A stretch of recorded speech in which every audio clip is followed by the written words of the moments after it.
ప్రశాంతంగా నిద్రపోయేందుకు నీంద్ యాప్లోకి అడుగుపెట్టండి. ఈ క్షణమే నీంద్ యాప్ను డౌన్లోడ్ చేసుకోండి. ఒత్తిడిని తగ్గించి ప్రశాంతమైన నిద్రలోకి మిమ్మల్ని తీసుకెళ్లే చక్కని కథలు, ధ్యాన పద్ధతులు, ఆహ్లాదకర సంగీతాన్ని మీరు నీంద్ యాప్లో మాత్రమే వినండి. నమస్తే, నేను మీ ఉమా. ఇప్పుడు మనం రచయిత్రి గౌతమి పొందుపరిచిన సింద్బాద్ సాహసాలు అనే కథను విందాం. ప్రతి ఒక్కరి జీవితం ఒకేలా ఉండదు. కొంతమంది జీవితంలో ధైర్య సాహసాలు లేనప్పటికీ మరొకరి జీవితం స్ఫూర్తిగా తీసుకొని ధైర్యంగా ముందుకు సాగాలి అనుకుంటారు. అలా ఎంతోమంది తాము సాధించిన విజయాలను, ధైర్య సాహసాలను తరాల వారికి కూడా స్ఫూర్తిదాయకంగా మారాలి అనుకుంటారు. ధైర్యం, తెలివితేటలు, సమయస్ఫూర్తి ఈ మూడూ ఉంటే జీవితంలో విజయం మన వెంటే ఉంటుంది అని ఒక చక్కని కథ ద్వారా తెలుసుకుందామా?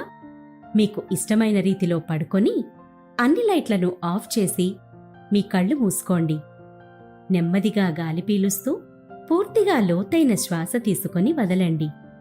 ఈ ప్రపంచాన్ని, ఇవాల్టి జ్ఞాపకాలను మెల్లగా పక్కకు నెట్టి నిద్రలోకి క్రమంగా జారుకొనే సమయమిది. మరోసారి నెమ్మదిగా గాలి పీలుస్తూ లోతైన శ్వాస తీసుకొని మీ శరీరంలోని ఒత్తిడిని బయటకు వదిలేయండి. ఇప్పుడు చేయాల్సిందల్లా విశ్రాంతి తీసుకోవడం, సేద తీరటం, మునుపటి స్థితికి రావటం. మీరు ఇప్పుడు మంచం మీద ఉన్నారు. రోజువారీ అలసట నుంచి మీ శరీరం విశ్రాంతి తీసుకుంటున్నట్లుగా మీకు అనిపిస్తుంది. కాళ్ల నుంచి మొదలుపెట్టి మీ అవయవాల్లోని ఒత్తిడిని ఒక్కొక్కటిగా బయటకు పంపించేయండి. మీకోసం అవన్నీ రోజంతా చాలా కష్టపడ్డాయి. కాబట్టి వాటికి విశ్రాంతి తీసుకునే అర్హత ఉంది. ముందుగా మీ పాదాల్లో మొదలైన విశ్రాంత అనుభూతి క్రమంగా మీ మోకాలి క్రింది భాగానికి చేరుతుంది. అక్కడి నుంచి మోకాళ్లలోకి ప్రవేశిస్తుంది. ఇప్పుడు మీ కాలి ఎగువ భాగాన్ని విశ్రాంతి తీసుకోనివ్వండి. ఈ విశ్రాంత అనుభూతి క్రమంగా మీ పొత్తికడుపు నుంచి వెన్నెముక మీదుగా ఎగువ వీపు వరకు వచ్చి తరువాత ఛాతీలోకి ప్రవహిస్తున్నట్లుగా గుర్తించండి. అక్కడి నుంచి మీ భుజాల్లోకి, తరువాత చేతుల్లోకి, చివరగా వేలి కొనల వరకు వెళ్తున్నట్లుగా అనుభూతి చెందండి. ఆపై మీ మెడ, తల, ముఖం వరకు ఆ అనుభూతి ప్రవహిస్తుంది. అప్పుడు మీ శరీరం మొత్తం ప్రశాంతంగా, రిలాక్స్డ్గా నిద్రకు సిద్ధంగా ఉంది. త్వరలో మీరు చక్కని నిద్రలోకి జారుకుంటారు. డ్రీమ్ ల్యాండ్లో ప్రశాంతంగా ప్రయాణిస్తారు. ఈ ప్రయాణం ఉదయం వరకు కొనసాగుతూ ఉంటుంది. కాబట్టి మీరు కథను వింటున్నప్పుడు మీ శ్వాసను కూడా అనుసరించండి. అద్భుతమైన నిద్రానుభవం కోసం మీ శరీరం మొత్తానికి విశ్రాంతినిస్తూ స్థిరంగా ఉండండి. బాగ్దాద్ నగరంలో సింద్బాద్ అనే వ్యాపారి ఉండేవాడు. తను వివిధ దేశాలు పర్యటిస్తూ తన వ్యాపారాన్ని విస్తరించుకునేవాడు. ఇతను ఇంకా పెద్ద వ్యాపారాల కోసం విదేశాలు కూడా వెళ్లేవాడు. విదేశాల నుంచి సరుకు తీసుకురావడానికి ఓడలో ప్రయాణం చేసేవాడు. అతనికి సముద్రం గుండా సరుకు తీసుకురావడానికి వాతావరణం అనుకూలంగా ఉండేది. ఇలా ప్రయాణిస్తూ కాలం గడుపుతూ ఉండేవాడు. కాని ఒకరోజు ప్రమాదవశాత్తు అతను ప్రయాణం చేసే ఓడ ప్రమాదానికి గురయింది. నిజానికి అది పౌర్ణమి రాత్రి కావడంతో సముద్రంలో అలలు ఎక్కువగా ఉన్నాయి. అంతేకాకుండా అనుకోకుండా ఒక అరుదైన సంఘటన చోటు చేసుకుంటుంది. సముద్రం ఉన్నట్టుండి ప్రశాంతంగా మారింది. అంతేకాకుండా మెల్లగా కారుమబ్బులు చంద్రుడి కాంతికి అడ్డుగా వచ్చాయి. సముద్రం మొత్తం చీకటిమయమైంది. వాతావరణం ఒక్కసారిగా మారడంతో సింద్బాద్ ఓడబయటకు వచ్చి చుట్టూ చూడసాగాడు. బైనాక్యులర్ తీసుకుని ఓడ చుట్టూ గమనించసాగాడు. సరిగ్గా అదే సమయంలో ఓడ అటూ ఇటూ కదలడం మొదలవుతుంది. సింద్బాద్ కూడా జరుగుతున్నదేమిటో తెలియని పరిస్థితిలో పడతాడు. హఠాత్తుగా ఏదో తెలియని బండలాంటి వస్తువు ఒకటి ఢీకొట్టింది. దాంతో మొత్తం ఓడ 2 ముక్కలైపోయింది. ఓడ చివర నిల్చొని ఉన్న సింద్బాద్ 2 ముక్కలలో ఒక ముక్కలో పడిపోయాడు. మళ్ళీ సింద్బాద్ ఉన్న భాగాన్ని ఢీకొడుతుంది. కాని సింద్బాద్ మాత్రం అసలు భయపడకుండా ఎందుకిలా జరుగుతోందా అని గమనించసాగాడు. అయితే తన ఓడని ఢీకొట్టింది బండ కాదు, ఒక సొరచేప అని కనిపెడతాడు. ఎన్నో ప్రయాణాలలో ఎన్నో ప్రమాదాలెదుర్కొన్న సింద్బాద్కి ఈ సొరచేపలు ప్రమాదమనిపించలేదు. ఇంకేముంది, వెంటనే ఎటునుంచి వస్తుంది, ఎంత వేగంతో వస్తుంది అంతా గమనించి వెంటనే ఆ సొరచేప మీదికి ఒక్కసారి దూకాడు. సొరచేప రెక్క పట్టుకొని అట్టూ ఇట్టూ సముద్రంలో పెనుగులాడతాడు. మరోవైపు ఆహారం కోసం వెతుక్కుంటూ సింద్బాద్ దగ్గరికి వచ్చిన సొరని తన దగ్గరున్న కత్తితో చీల్చి చెండాడతాడు. ఇంకేముంది, సింద్బాద్ని ఆహారంగా చేసుకోవాలనుకున్న సొరచేప సింద్బాద్ చేతిలో బలైపోతుంది. మరోపక్క 2 ముక్కలైన ఓడను చూసి కాస్త బాధపడి ఓడ చెక్క ముక్కల సహాయంతో ప్రయాణాన్ని మొదలుపెట్టాడు. ప్రస్తుతానికి ఓడలో ఉన్న ఆహారం, వ్యాపారానికి సంబంధించిన సరుకులు నీటిమట్టమైపోవడంతో సొరచేపని ఆహారంగా చేసుకొని మెల్లగా తన ప్రయాణాన్ని కొనసాగించాడు. సింద్బాద్ మెల్లగా చెక్క ముక్కల మీద సముద్ర ప్రయాణం చేస్తూ ఏ దిక్కుకు వెళుతున్నాడో కూడా తెలియక ప్రయాణం చేస్తున్నాడు. తన దిక్సూచి కూడా ఓడ పగిలిపోవడంతో సముద్ర గర్భంలో కలిసిపోతుంది. అలా 2 రోజుల ప్రయాణం తర్వాత కాస్త దూరంలో ఒక చిన్న దీవి కనిపించింది.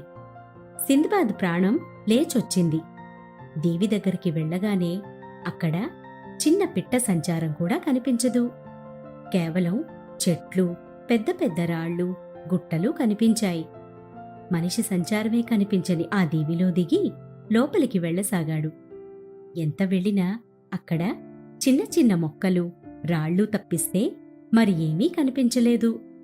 అయితే 2 రోజుల ప్రయాణం తర్వాత అలసిపోయిన సింద్బాద్ విశ్రాంతి తీసుకొని ప్రయాణాన్ని కొనసాగించాలి అనుకుంటాడు. అప్పటికే చీకటి అవుతుండడంతో విశ్రాంతి కోసం సమానంగా ఉన్న ఒక రాయి కోసం వెతకసాగాడు. కాని చీకటి పడే కొద్దీ ఆ రాళ్ళు వెలగడం మొదలుపెట్టాయి. ఏదో తెలియని కాంతి తన కళ్లకు తగులుతున్నట్లు అనిపించిన సింద్బాద్కి ఆ దీవిలో ఉన్న అన్ని రాళ్లు కూడా మెరవసాగాయి. ఇది చూసిన సింద్బాద్ ఆశ్చర్యపోతాడు. దీవిలో అడుగుపెట్టి మంచి పని చేశాను అనుకుంటాడు. ఇక ఆ రాత్రికి విశ్రాంతి తీసుకుంటాడు. మరుసటి రోజు ఉదయమే నిద్రలేచి ఈ విలువైన రాళ్లను కొన్ని తీసుకొని బయల్దేరాలి అనుకుంటాడు. ఇక ఆ రాత్రికి అక్కడే విశ్రాంతి తీసుకొని ఉదయమే లేచి ఆ విలువైన రాళ్ల కోసం చుట్టూ చూశాడు. విచిత్రంగా ఆ రాళ్లు మొత్తం మెరవకుండా సాధారణ రాళ్లలాగా ఉంటాయి. దెబ్బకి సింద్బాద్కి మతిపోయింది. కాని రాత్రిపూట వజ్రంలా మెరిసిన రాళ్లు తెల్లవారేసరికి ఎలా మారిపోయాయి అని తీవ్రంగా ఆలోచించసాగాడు. అయితే ఆ రాళ్లు తనకి ఉపయోగపడతాయని తలచి అక్కడున్న చెట్టు కొమ్మలతో ఒక పడవ తయారు చేసుకున్నాడు. తనకి కావలసిన కొన్ని చిన్న చిన్న రాళ్లు తీసుకొని తన ప్రయాణాన్ని కొనసాగించాడు. అయితే ఆ రాళ్లు కొన్ని తన జేబులో వేసుకొని పడవ మీద కొంత దూరం ప్రయాణించగా దీవిలో నుంచి ఎవరో తన పేరుతో తనని పిలుస్తున్న అరుపులు వినిపించాయి. తన పేరు పెట్టి నిర్మానుష్యంగా ఉన్న ఈ దీవిలో నుంచి ఎవరు పిలుస్తున్నారు అని సింద్బాద్ మెల్లగా పడవ దిగి దీవిలోకి అడుగులు వేశాడు. కాస్త దూరం వెళ్లిన తర్వాత అక్కడ ఒక పెద్ద బండరాయి కనిపించింది. అక్కడ ఎవరు తనని పిలిచింది అంటూ అటూ ఇటూ చూడసాగాడు. సింద్బాద్, నిన్నే నేను పిలుస్తున్నది, వినిపించట్లేదా అంటూ మళ్ళీ ఎవరో దగ్గర నుంచి మాట్లాడుతున్నట్లు అనిపించింది. ఎవరు ఎవరు నన్ను పిలుస్తున్నది అంటూ మళ్ళీ అటూ ఇటూ చూస్తాడు. నీ ముందు ఎంత ఎత్తుగా కనిపిస్తుంటే ఎవరిని వెతుకుతున్నావు అంటూ సింద్బాద్ని అడిగేసరికి మాట్లాడుతున్నది మరెవరో కాదు, తన ఎదురుగా ఉన్న బండరాయి అని అర్థం చేసుకున్నాడు సింద్బాద్. ఏంటి, ఒక బండరాయి మాట్లాడ్డం ఏమిటి? ఎంతో ఆశ్చర్యంగా బండరాయిని చూడసాగాడు. అనుకోకుండా దీవికి వచ్చావు. రాళ్లు జేబులో వేసుకుని వెళ్ళిపోతున్నావు. నా అనుమతి తీసుకోకుండానే నా దీవిలో రాళ్లు నువ్వెలా తీసుకెళ్తావ్? అంటూ ఆ బండరాయి మాట్లాడేసరికి, ఏంటి, రాళ్లు తీసుకువెళ్లడానికి కూడా అనుమతి కావాలా? అంటూ తన మనసులోనే అనుకొని ధైర్యవంతుడైన సింద్బాద్ అసలు భయపడకుండా, ఒకవేళ అనుమతి తీసుకోకపోతే ఏమవుతుందిట? అంటూ ఆ బండరాయిని ఎదురు ప్రశ్నించాడు. బండరాయి వెంటనే కాస్త నవ్వుకొని, భలే ధైర్యవంతుడిగా ఉన్నావే, నాతో చాలా బాగా చమత్కరించావు. రాళ్లు తీసుకొని ఒక అడుగు ముందుకేసి చూడు, ఏం జరుగుతుందో నీకే అర్థమవుతుంది అని బండరాయి అనగానే, అయినా నీ అనుమతి ఎందుకు నాకు? నీ బెదిరింపులకు ఇక్కడ భయపడేవారెవ్వరూ లేరు అని అడుగు వేయడానికి ప్రయత్నించాడు. ఎంత ప్రయత్నిస్తున్నప్పటికీ తన కాలుని కొంచెం కూడా మెదపలేకపోతాడు సింద్బాద్. "హహహహహ! నీ గురించి నేను కథలు కథలుగా విన్నాను. నువ్వు పెద్ద వ్యాపారవేత్తవని, దేశదేశాలు తిరిగి వ్యాపారం చేస్తూ ఉంటావని ఇక్కడికి వచ్చిన వాళ్ళు చెప్పుకోవడం విన్నాను. మరి నా గురించి నువ్వెక్కడా వినలేదా?" అంటూ ఆ బండరాయి నవ్వుతూ అడుగుతుంది. నీ గురించి తెలుసుకోవాల్సిన అవసరం నాకు లేదు. నాకు నా మీద నమ్మకంతో ముందుకు సాగడమే తెలుసు. వ్యాపారంలో నాకు నేనే సాటి. ఇంతకీ నా కాలెందుకు కదపలేకపోతున్నాను? అయినా ఇక్కడికి వచ్చిన వాళ్ళు నా గురించి మాట్లాడుకోవడం నువ్వెప్పుడు విన్నావ్? ఇక్కడ ఎవరూ కనిపించట్లేదు కదా అంటూ తన మనసులో ఉన్న ప్రశ్నలన్నీ బయట పెట్టాడు సింద్బాద్. నీ ప్రశ్నలన్నిటికీ సమాధానాలు నా దగ్గరున్నాయి. కాని నా దగ్గర ఉన్న ప్రశ్నలకు నీ దగ్గర సమాధానాలున్నాయా? అంటూ అడిగింది బండరాయి. ప్రశ్నలా? ఏమిటా ప్రశ్నలు? అయినా సమాధానాలు నేనెందుకు చెప్పాలి? అంటూ ఇరుక్కుపోయిన కాలుని కదపడానికి ప్రయత్నిస్తూ మాట్లాడాడు సింద్బాద్. అయ్యో సింద్బాద్, నువ్వు వ్యాపారవేత్తవేగాని అమాయకుడిలా కనిపిస్తున్నావు. సరే చెప్తాను విను. నీలాగే ఈ దీవికి చాలామంది వచ్చారు. కాని నీలాగా అనుకోకుండా రాలేదు. నా రాళ్లు తీసుకొని వెళ్ళి వ్యాపారం చేయడానికొచ్చారు. మరి రాళ్లు తీసుకెళ్లాలంటే నా అనుమతి తప్పకుండా కావాలి కదా. నా ప్రశ్నలకు సమాధానం చెప్పినవారు నా రాళ్లు తీసుకొని వెళ్ళి నీలాగే పెద్ద వ్యాపారవేత్తలయ్యారు. చెప్పలేనివాళ్లు ఇదిగో నీ ఎదురుగా ఒక రాయి కనిపిస్తోంది కదా, అలా ఎంతోమంది మారిపోయారు అంటూ చెప్పగానే సింద్బాద్కి అన్ని విషయాలు పూర్తిగా అర్థమయ్యాయి. ఈ దీవిలో కేవలం రాళ్లు మాత్రమే ఎందుకు కనిపిస్తున్నాయో అర్థమైంది. సరే, ఇప్పుడు చెప్పు, నేనడిగే ప్రశ్నలకు సమాధానం చెప్పగలవా లేదా? లేదంటే నీ జేబులో ఉన్న రాయిలాగా నువ్వు కూడా రాయిగా మారిపోదాం అనుకుంటున్నావా? చూసావుగా, వాళ్లంతా ఈ దీవిలో కనిపిస్తున్న రాళ్లు అంటే వజ్రాలు కేవలం రాత్రిపూట మాత్రమే కనిపిస్తాయి. ఎందుకో అది కూడా చెప్తాను విను. చాలామంది నీలాగే ఈ దీవిని పాడు చెయ్యాలని, ఇక్కడున్న వజ్రాలతో తమ వ్యాపారాలు కొనసాగించాలని ప్రయత్నించి ఇలా రాళ్లుగా మారిపోయారు.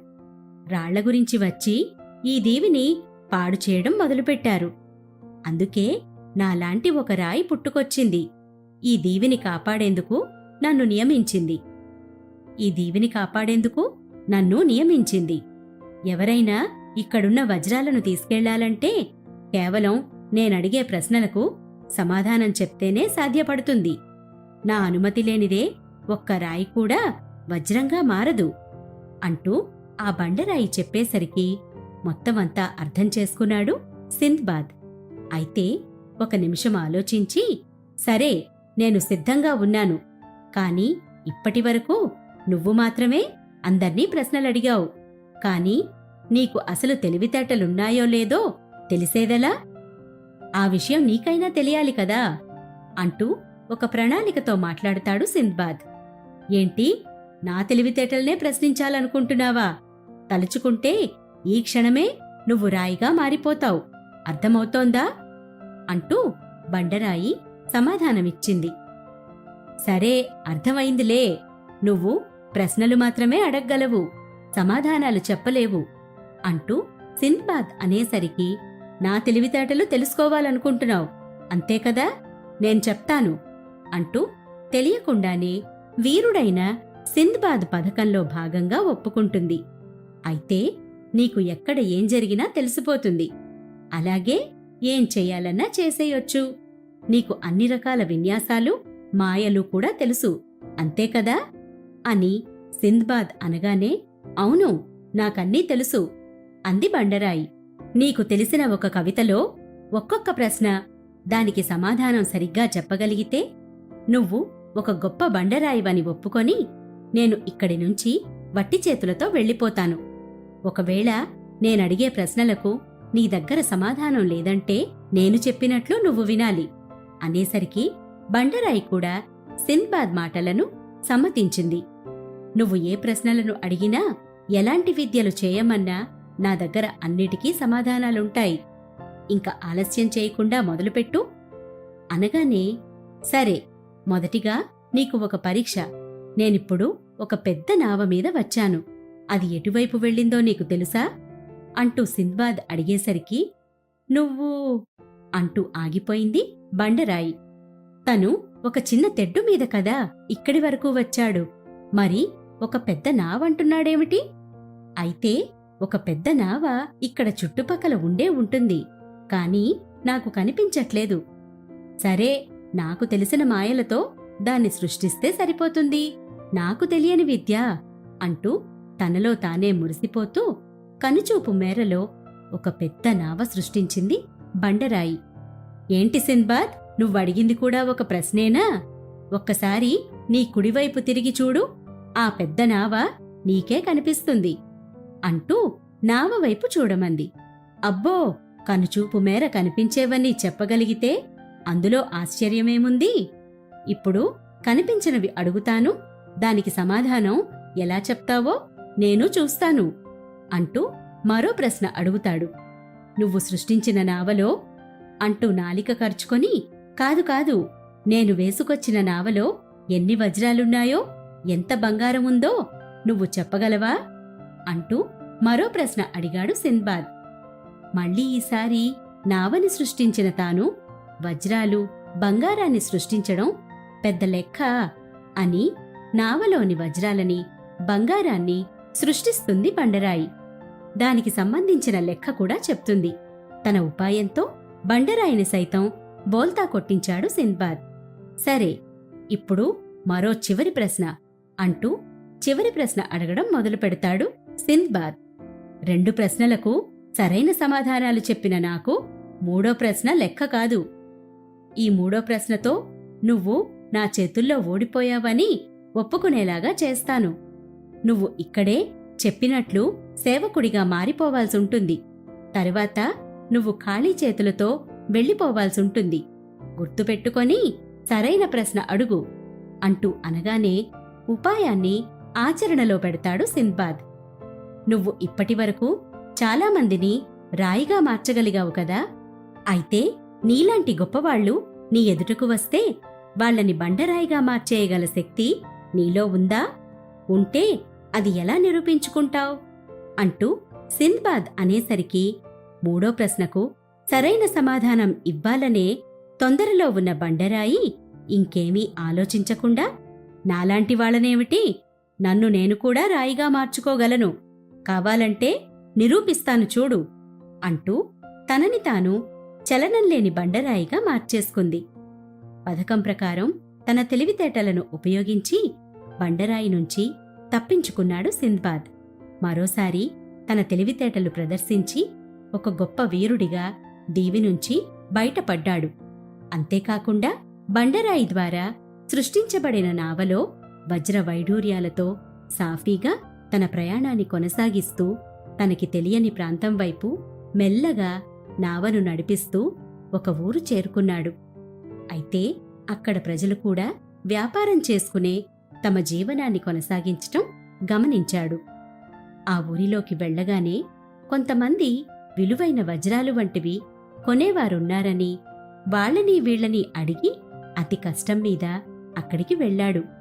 అయితే వజ్రాల వ్యాపారి ఆ వజ్రాలు చూసిన వెంటనే, ఆ వజ్రాలెక్కడ దొరికాయి? ఈ వజ్రాలు నిజంగా చాలా విలువైనవని, ఎప్పుడూ చూడనంత డబ్బు సింద్బాద్కు ఇచ్చాడు. తాను ఒక వ్యాపారి కాబట్టి ఇంత విలువైన వజ్రాలు ఎక్కడ దొరుకుతాయో చెప్పడానికి నిరాకరించాడు. తనకి డబ్బు కొదవగా ఉన్నప్పుడు ఆ దీవికి వెళ్ళొచ్చు అని నిర్ణయించుకున్నాడు. ఊరి జనం సింద్బాద్ని చూసి కొత్తగా వచ్చిన వ్యాపారి ఎవరని ఆ ఊరి జనమంతా ఆరా తీయసాగారు. అందులో ఒక పెద్దాయన వచ్చి, బాబూ, ఏ ఊరు నుంచి వచ్చావ్ అని అడిగాడు. ఆ పెద్దాయనకి సింద్బాద్ జరిగిన విషయమంతా చెప్పి అంతా వినిపిస్తాడు. అయితే మా ఊళ్ళో నువ్వు చక్కగా నీ వ్యాపారాన్ని చేసుకొని కొంతకాలం ఉండి తర్వాత మీ ఊరికెళ్ళొచ్చు, మరేం పర్వాలేదు అని ఆ పెద్దాయన సింద్బాద్ని తీసుకొని ఒక ఇంటికి వెళ్ళాడు. ఇక్కడ నువ్వు ఉన్నంతకాలం ఉండొచ్చు బాబూ, నువ్వు నీ వ్యాపారం చేసుకుంటూ ఎంతకాలం ఉన్నా పర్వాలేదు అని ఆ పెద్దాయన ఆ ఇంటిని చూపించి వెళ్ళిపోయాడు. తనకి వసతి కల్పించినందుకు ఆ పెద్దాయనకి కొంత బంగారాన్నిచ్చాడు సింద్బాద్. ఆ తర్వాత సింద్బాద్ 4 రోజులు విశ్రాంతి తీసుకున్న తర్వాత ఈ ఊర్లో ఉండిపోతే కుదరదు, ఏదో ఒక వ్యాపారం మళ్లీ మొదలుపెట్టాలి అనుకున్నాడు. వ్యాపారానికి అలవాటు పడిన వ్యక్తి కాబట్టి మళ్లీ వ్యాపారం గురించి ఆలోచన మొదలుపెట్టాడు. సింద్బాద్ అలా తన దగ్గర ఉన్న బంగారాన్ని మొత్తం పెట్టుబడిగా పెట్టి సొంత వ్యాపారం మొదలుపెట్టాడు. ఆ వ్యాపారం బాగా అభివృద్ధి చెందింది. అలా ఆ ఊళ్ళోనే స్థిరంగా ఉండిపోయాడు. అలా కొద్ది రోజులకి సింద్బాద్కి పెళ్లి చేసుకోవాలనే కోరిక కలిగింది. తన తెలివితేటలు, తన ఆస్తి చూసి చాలామంది వాళ్ల అమ్మాయిని ఇవ్వడానికి పోటీ పడ్డారు. కాని తనకు తెలుసు తనకు ఎలాంటమ్మాయి కావాలో. తన తెలివితేటలతో ఒక చక్కని, అందమైన, తెలివిగల అమ్మాయిని ఎంచుకొని పెళ్లి చేసుకున్నాడు. పెళ్లైన తర్వాత తన సంసారం సాగిస్తూ వ్యాపారం చేసుకుంటూ ఉన్నాడు. కాని కాలం ఎప్పటికీ ఒకేలాగా ఉండదు కదా. ఇలా సాగుతున్న సింద్బాద్ జీవితంలో తన భార్య అనారోగ్యం పెను తుఫానులా అలుముకుంది. సింద్బాద్ భార్యకి ఆరోగ్యం క్షీణించసాగింది. ఒకరోజు సింద్బాద్ తన భార్య విపరీతంగా దగ్గడం చూశాడు. మొదట్లో దాన్ని పట్టించుకోలేదు. కాని రాను రాను విపరీతమైపోయింది.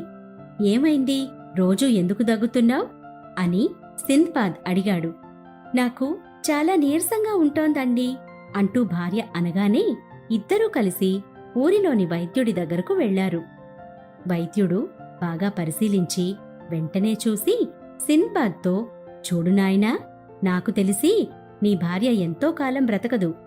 తనకి వచ్చింది మామూలు జబ్బు కాదు, జబ్బు చాలా ముదిరిపోయింది అని సింద్బాద్తో చెప్పాడు. వైద్యుడు ఆ మాట చెప్పగానే సింద్బాద్ చాలా దుఃఖపడిపోయి కన్నీరు కార్చాడు. వైద్యుడు చెప్పినట్లుగానే సింద్బాద్ భార్య 2 వారాల తర్వాత మరణించింది. భార్య మరణంతో సింద్బాద్ చాలా కృంగిపోయాడు. ఇదిలా ఉండగా ఆ ఊరిలో ఒక ఆచారం ఉందని తన భార్య చనిపోయిన తర్వాతే సింద్బాద్కి తెలుస్తుంది. దంపతులలో ఏ ఒక్కరు చనిపోయినా మరొకరు కూడా చనిపోయిన వారితో వెళ్ళిపోవాల్సుంటుంది. ఎందుకంటే చనిపోయిన వారిని ఒంటరిగా పంపకూడదని సతీ సమేతంగా మాంగల్యంతో ఉన్న భార్యకి భర్త, భర్తకి భార్య తోడుగా పంపిస్తారు. అలా వెళ్లిన వాళ్లు స్వర్గంలో సంతోషంగా ఉంటారని వారి మూఢనమ్మకం. అలా వారిని తీసుకెళ్లి మృత్యులోయలో పడేస్తారు. ఎవరైతే చనిపోయిన వారితో వెళ్లడానికి మొండిగా నిరాకరిస్తారో అలాంటి వారిని ఊరి జనమే బలవంతంగా మృత్యులోయలోకి తోసేస్తారు. ఇలాంటి మూఢనమ్మకాలను, ఆచారాలను అస్సలు నమ్మని సింద్బాద్ మొదట నిరాకరించాడు. తర్వాత ఊరి పెద్ద సింద్బాద్కి ఊర్లో ఆచారాలు కొన్ని ఉన్నాయని, వాటిని పాటించకపోతే నిన్ను కూడా బలవంతంగా మృత్యులోయలో పడేయాల్సుంటుందని హెచ్చరించాడు. ఇంక ఏమీ చేయలేక సింద్బాద్ ఒప్పుకుంటాడు. అప్పుడు భార్యతో పాటు మరో పెట్టెలో సింద్బాద్ను కూడా ఉంచి మృత్యులోయలో పడేశారు. అయితే సింద్బాద్ తన భార్యను తలుచుకుంటూ ఉండగా తన భార్య మాటలు తనకి స్పష్టంగా వినిపిస్తాయి. నేను చనిపోయినప్పటికీ నీలో నేనెప్పటికీ బ్రతికే ఉంటాను అని.